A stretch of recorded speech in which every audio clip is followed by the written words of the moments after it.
Moms pernah dapat pertanyaan atau komentar nyelekit kayak gini nggak? Sebagian besar wanita pasti pernah. Lebih menyakitkan lagi, komentar ini biasanya dilontarkan oleh orang-orang terdekat kita. Bisa itu keluarga, teman, atau orang sekitar seperti tetangga. Apa saja basa-basi yang termasuk bullying ataupun shaming kepada ibu hamil? Simak video ini sampai selesai, jangan lupa like, comment, and subscribe.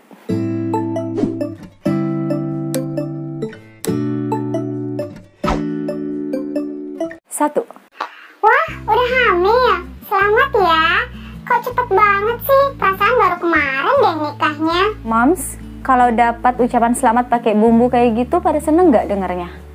Kalau aku sih nggak suka, karena aku termasuk orang yang sensitif.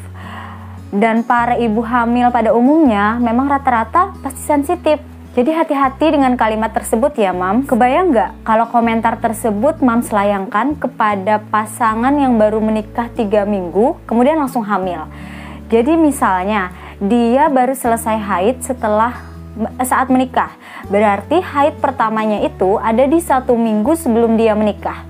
Otomatis nanti HPHT-nya yang akan dipergunakan untuk menghitung usia kehamilan itu berada di 1 minggu sebelum dia nikah. Jadi setelah dihitung usia kehamilannya itu bakal 4 minggu terdeteksinya. Sedangkan dia baru nikah 3 minggu. Bayangkan kalau misalnya Moms mengucapkan kalimat tersebut kepada si pasangan baru tersebut. Bisa dibayangkan nggak kalau itu bakal jadi fitnah atau bakal jadi gosip, bahkan fitnah bagi orang-orang di sekitarnya yang nggak ngerti gimana cara menghitung usia kehamilan berdasarkan HPHT ini tadi. Dan bagaimana menurut Moms psikologis ibu hamil baru ini tadi? Bisa jadi dia paham cara menghitung usia kehamilan sehingga bisa menjelaskan dengan sabar kepada orang-orang yang memberi komentar tersebut. Tapi bagaimana kalau misalnya dia nggak ngerti dan juga merasa bingung kenapa bisa dia hamil 4 minggu sedangkan dia baru menikah 3 minggu, sedangkan dia nggak pernah berhubungan suami istri sebelumnya dengan calon suaminya. Pasti dia bakal bertanya-tanya dong kepada orang yang mengerti tentang hal tersebut atau kepada tenaga kesehatan, kenapa hal itu bisa terjadi? Apakah betul ada orang-orang begini? Banyak. Selama aku jadi bidan, tak terhitung jumlahnya, baik itu teman maupun pasien yang minta perhitungan ulang atas usia kehamilannya karena komentar ini. Jadi hati-hati dalam berkomentar, Moms. Jangan sampai sesuatu yang bahagia bagi orang lain tergores cuma gara-gara satu komentar ini. Jadi Moms, perhatikan kata-kata saat memberi ucapan selamat. Seperti halnya kita ingin bahagia menyambut amanah dari Allah, orang lain pun ingin berbahagia juga atas kehamilannya. 2. Udah berapa bulan? Kok masih kecil gitu sih perutnya? Nggak kelihatan. Hati-hati loh, bayinya kurang gizi. Pernah mengalaminya? Banyak juga. Beberapa kali aku menerima konsulan masalah ini. Bahkan banyak teman atau pasien yang mendapat komentar ini dari orang tuanya sendiri. Padahal setelah dilakukan pemeriksaan USG, bayinya itu sehat, ukurannya itu sesuai dengan usia kehamilan. Dan lucunya, aku pun mendapat komentar demikian dari beberapa orang di sekitarku. Karena ini kehamilan pertamaku dan pada dasarnya badanku itu memang kurus, jadi pada usia kehamilan 5 bulan itu masih belum terlihat jelas. Dan biasanya sehari-hari aku menggunakan busana yang agak longgar dan jilbab panjang sehingga memang belum terlalu terlihat. Tapi untungnya aku selalu USG rutin dan bayiku itu dalam perkembangan yang baik setiap bulannya. Jadi aku nggak terlalu ambil hati sih pada orang-orang yang memberikan komentar tersebut karena aku tahu keadaan diriku dan bayiku bagaimana. Tapi bagaimana ibu-ibu di luar sana yang nggak mengerti bagaimana keadaan dirinya dan bayinya, juga tidak melakukan USG rutin? Kebayang dong gimana jika Moms melontarkan komentar tersebut kepada mereka. Mungkin mereka akan makan berlebihan agar bayinya cepat membesar, perutnya cepat terlihat, tanpa tahu efek samping jangka panjangnya bagaimana. Bagaimana ternyata kalau mereka makan berlebihan, akhirnya mereka mengalami diabetes pada kehamilan, kemudian bayinya tumbuh terlampau besar, yang akhirnya tidak memungkinkan mereka untuk melahirkan secara normal karena panggul mereka yang tidak memungkinkan untuk lewat si bayi yang besar ini tadi, dan akhirnya harus dilakukan sesar. Berbahaya kan? Satu kalimat yang bagi orang lain itu biasa saja, tidak memiliki efek terlalu besar, tapi bagi orang lain yang tidak mengerti tentang keadaan diri dan bayinya itu mendapat efek yang luar biasa besar. Padahal jika moms tahu kehamilan pada anak pertama biasanya memang lebih kecil ukurannya ketimbang yang hamil pada kehamilan kedua, ketiga, dan seterusnya. Hal ini karena otot perut dan rahim yang masih ketat dan tidak terlalu longgar. Kemudian bisa juga yang menjadi faktor perut ibu hamil itu kecil adalah tinggi badan ibu. Jadi ibu yang pendek itu pada umumnya mereka memiliki ukuran perut yang lebih besar dan tidak terdorong ke depan karena tidak memiliki banyak ruang untuk pertumbuhan rahim.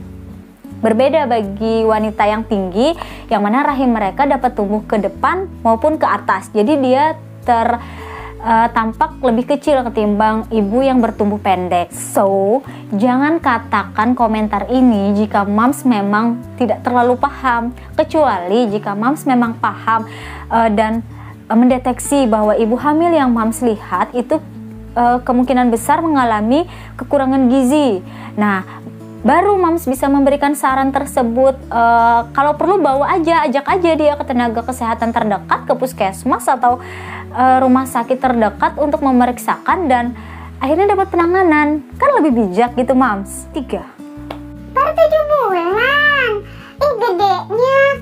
Kupikir udah mau lahiran. Salah satu temanku pernah konsul masalah perut yang lebih besar ketimbang usia kehamilannya. Jadi saat itu dia konsul karena bingung kenapa perutnya dibilang orang-orang di sekitarnya seperti sudah mau lahiran, sudah 9 bulan.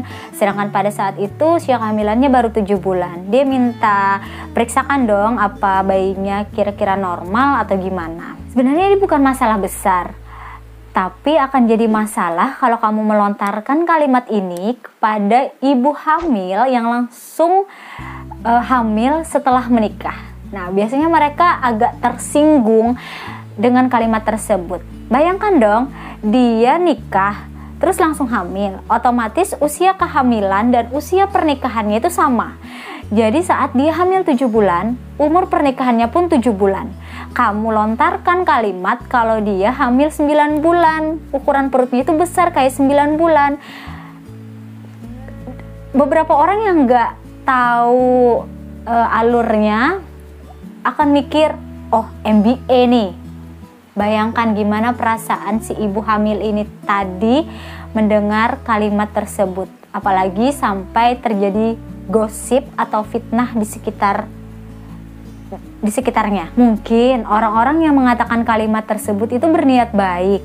Bisa jadi mereka mau mengatakan kalau hati-hati bayinya ini kebesaran, kayaknya ini nggak sesuai ukurannya deh dengan usia kehamilannya. Betul itu, memang perut yang terlihat lebih besar itu mengindikasikan bayi yang berukuran besar juga.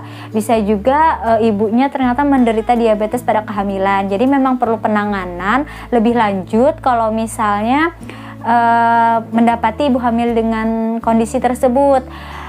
Tapi hati-hati kalau misalnya ternyata ya yang menerima komentar tersebut adalah si ibu hamil dengan kondisi yang aku jelaskan di awal tadi. Jadi moms, perhatikan lawan bicara kamu ya, karena setiap ibu hamil itu memiliki penerimaan yang berbeda-beda. 4. Aku kemarin hamilnya nggak gitu, sehat-sehat aja. Padahal sama-sama anak pertama loh. Sering kan moms nemu ibu hamil yang nampak lemes, pemalas, suka tidur, nggak suka kerja macam-macam, terus manja dan sebagainya. Sedangkan ada juga moms yang selama kehamilannya itu tanpa keluhan, selalu sehat, selalu kuat. Jangan samakan setiap kehamilan ya moms. Setiap ibu hamil memiliki keadaannya masing-masing.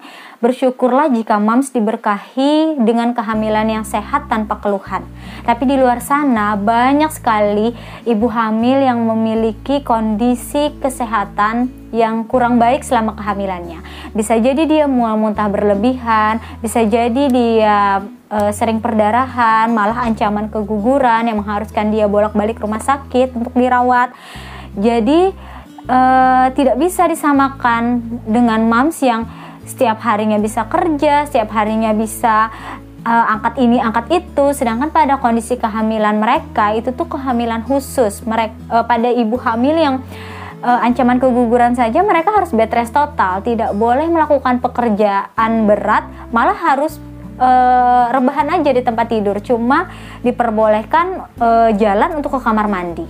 Jadi wajar jika mereka terlihat pemalas, manja, suka tidur dan lain sebagainya, karena memang kondisi mereka mengharuskan mereka untuk tidak beraktivitas terlalu tinggi, moms. Jadi jangan katakan kalimat tersebut kepada ibu hamil yang menurut moms terlihat malas atau manja ya. Hati-hati, ditakutkan karena memang kondisi mereka tidak memungkinkan. 5. Ini yang terakhir, kalimat yang mengandung bullying ataupun shaming yang sering terjadi. Kok SC sih? Kan jadinya nggak ngerasain gimana rasanya perjuangan jadi seorang ibu. Atau Kamu enak SC, nggak ngerasain sakitnya melahirkan. lah, emang moms pikir SC nggak sakit? Memangnya moms yang sudah pernah melahirkan secara normal sudah pernah juga merasakan gimana rasanya melahirkan secara sesar?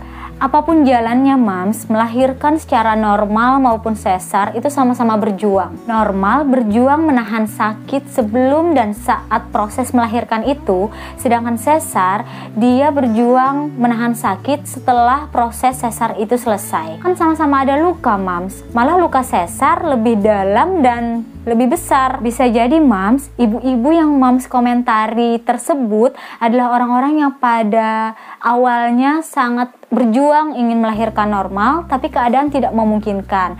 Contohnya, dia memiliki kondisi panggulnya sempit, atau saat proses ingin melahirkan ada terjadi kegawatan kepada ibu maupun bayi yang pada akhirnya kalau tidak dilakukan operasi sesar segera akan membahayakan ibu dan bayinya. Gak enak dong mam, setelah perjuangan dia yang sedemikian rupa akhirnya dihadiahi komentar tersebut oleh orang-orang sekitarnya. Nah, itu tadi sebagian kecil bullying ataupun shaming yang sering terjadi di sekitar kita.